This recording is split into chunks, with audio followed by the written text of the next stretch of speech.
Então vamos lá, dando prosseguimento ao nosso trabalho em relação a direito penal. O que nos interessa agora é tratarmos do último dos elementos do fato típico. Vamos falar então da tipicidade. A tipicidade, inicialmente, ela deve ser entendida como adequação do fato que ocorreu ao modelo definido na lei. Então, é aquele ajuste. A tipicidade nada mais é que o ajuste do fato social com aquilo que está previsto na lei. É, de fato, o amoldamento, se a gente pode dizer, do fato social ao modelo definido em lei.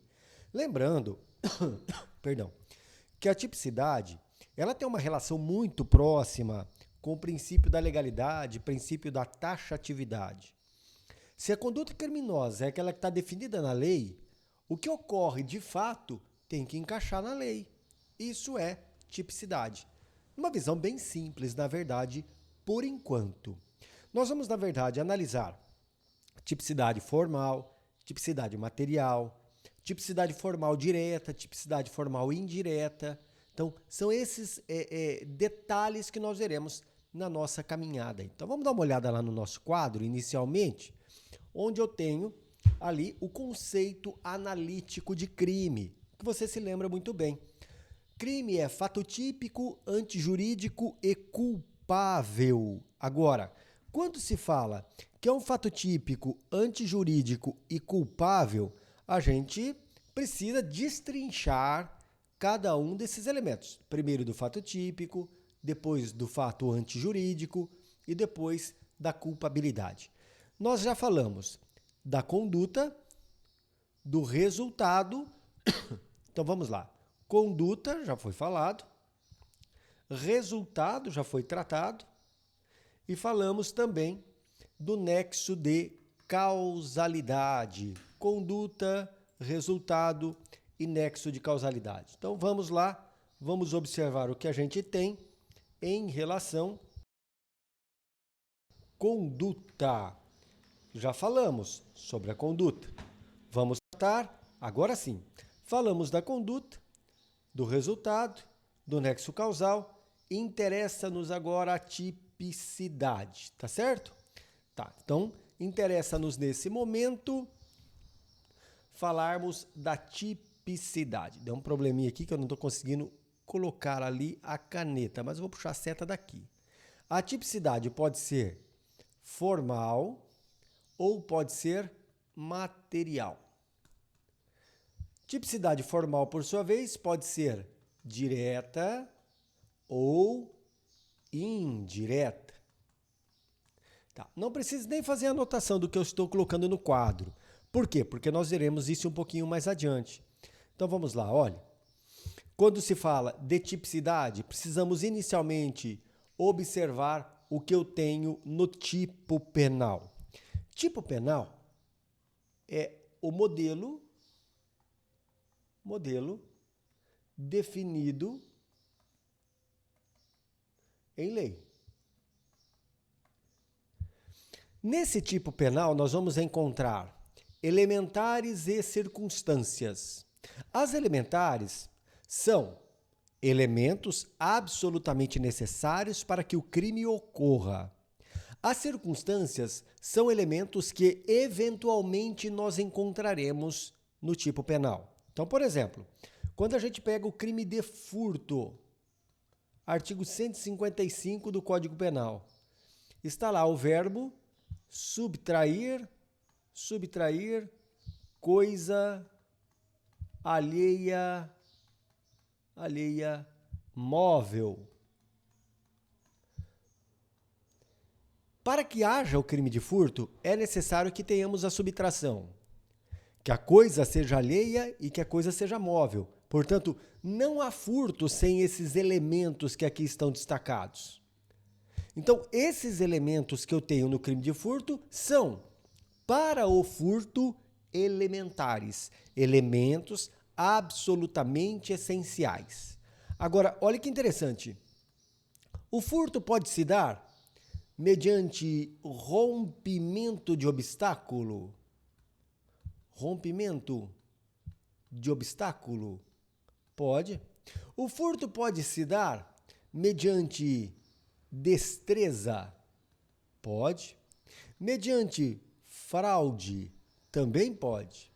Entretanto, essas circunstâncias, rompimento de obstáculo, destreza, fraude, podem não estar presentes no furto. Quando presentes estiverem, teremos o furto qualificado.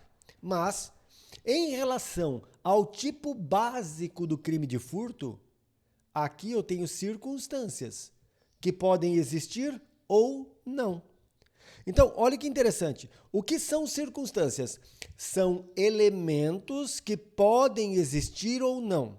Existindo, poderão diminuir a pena, poderão aumentar a pena, poderão tornar o crime qualificado.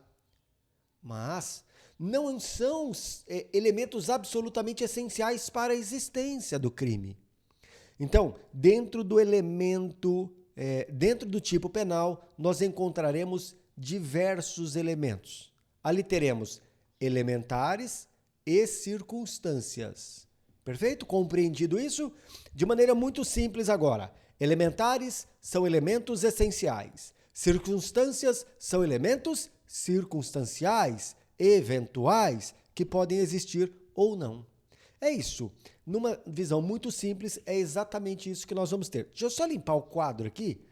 Vou apagar tudo, porque eu tenho aqui uma anotação que foi feita antes, que eu quero que você veja. Deixa eu apagar tudo que nós temos aqui, para não atrapalhar o que nós vamos aqui destacar. São só anotações com as quais você já teve contato, que eu acabei de falar, mas aqui já estão anotadas no nosso quadro. Isso, agora vamos lá.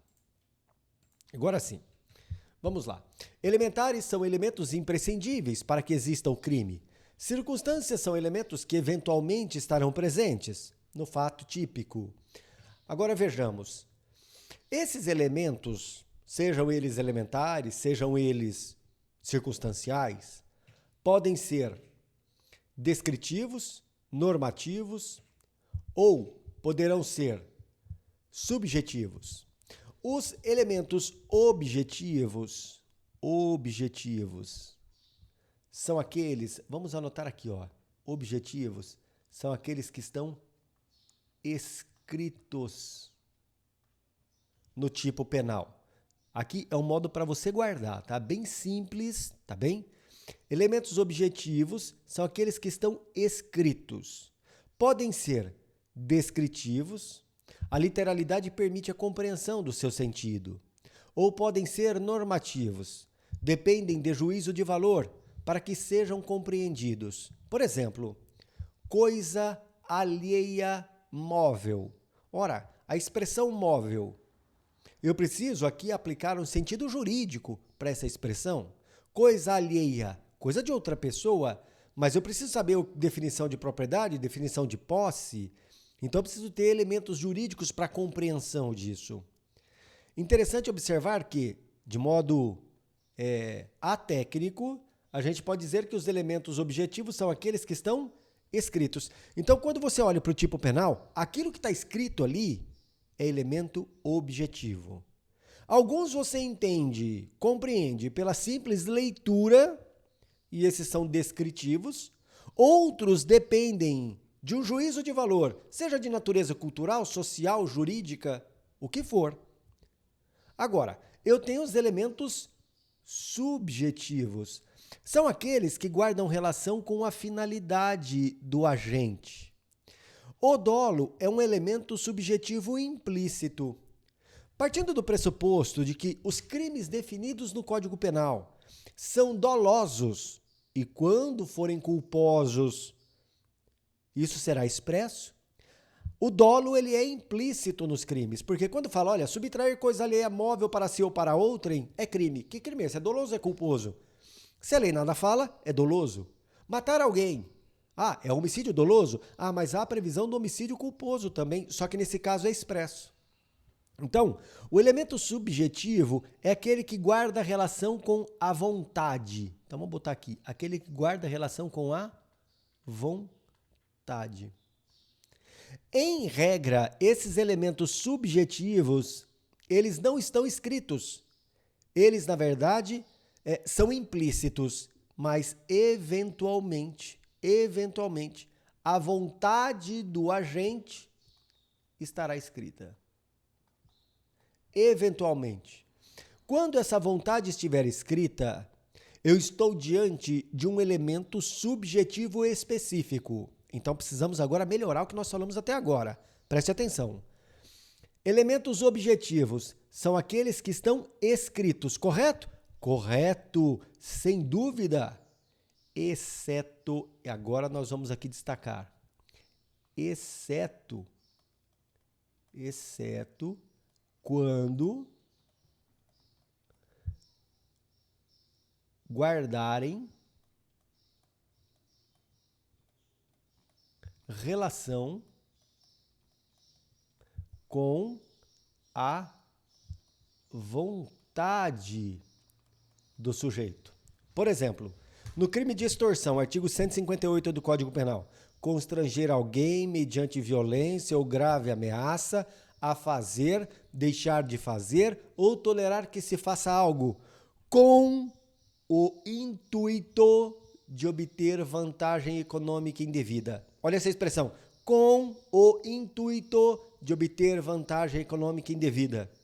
Quando eu coloco essa finalidade ela está escrita? Está. Guarda relação com a vontade? Sim. Então, essa vontade é um elemento subjetivo especial, específico. Então, é isso que eu quero que você entenda. Elementos do tipo penal. Elementos objetivos são aqueles que estão escritos. Podem ser descritivos ou normativos. Elemento subjetivo é aquele que está implicitamente no tipo, a rigor o dolo. Mas, excepcionalmente, nós teremos um elemento subjetivo que vem de forma escrita. Isso pode acontecer, tá certo? Agora, o que eu quero que você entenda, falar que é escrito ou não é só um modo de a gente, de maneira atécnica, visualizar o tema. Perfeito? Então, legal. Então, eu quero que você entenda. Elementos do tipo penal podem ser elementares ou circunstâncias. Esses elementos podem ser objetivos. Objetivos são aqueles que estão ali escritos no texto, podendo ser descritivos, cuja compreensão se extrai da simples leitura do texto. Ou podem ser normativos. Normativos são aqueles que demandam um juízo de valor para a sua compreensão. Podendo ser um juízo de valor social, cultural, econômico ou até jurídico. E eu tenho ainda os elementos subjetivos do tipo que tem a ver com a vontade do sujeito. Em regra, esse elemento subjetivo ele é implícito, é o dolo.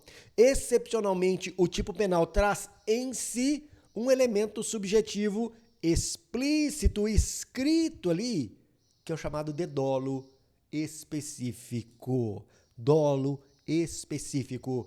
Exemplo clássico que nós temos é no crime de furto, cujo verbo é subtrair para si ou para outrem, coisa alheia móvel. Esse para si ou para outrem indica a presença de um dolo específico, de um elemento subjetivo do tipo específico que está expresso no tipo penal, tá bem? Era isso que nós tínhamos para falar por hora em relação aos elementos do tipo. No nosso próximo encontro, a gente ingressa no trato a respeito de tipicidade e tudo que nós falamos aqui irá ilustrar o nosso trabalho mais adiante. É isso aí.